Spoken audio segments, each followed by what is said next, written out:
Good evening. Your name for record, please?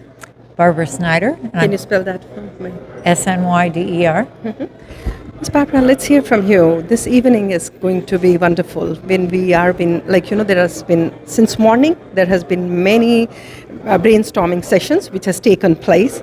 And then we'll be talking about, as we recently knew, that the Indian Prime Minister was here and he's talking about how both the countries, that AI, America and India, can help each other. So let's talk about, as we know, one of the most prestigious institute in my city, Chicago, Evanston, was my home earlier. So much of people Professor Balachandran used to be here, and many more names. I just may tribute to him because he's not with us anymore.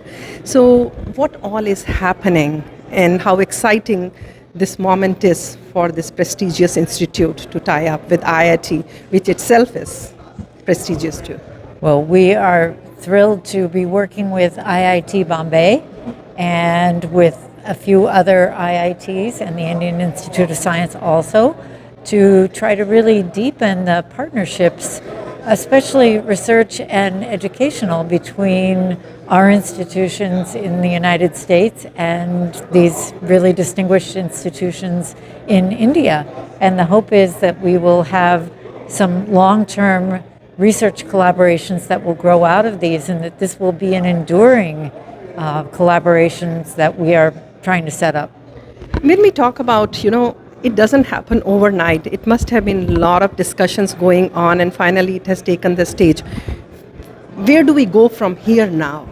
So we think that our governments are going to get behind this because we think that they agree that it really makes sense for these distinguished research institutions in the United States to be working with distinguished research institutions in India.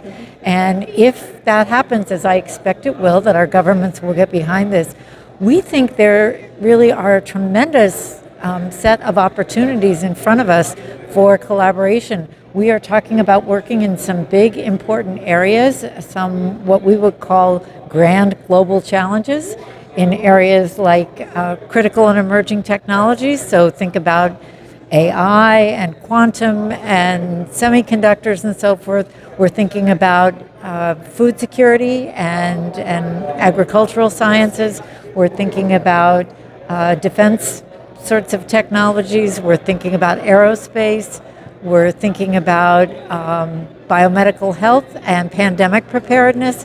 And we're thinking about the environment and climate and energy.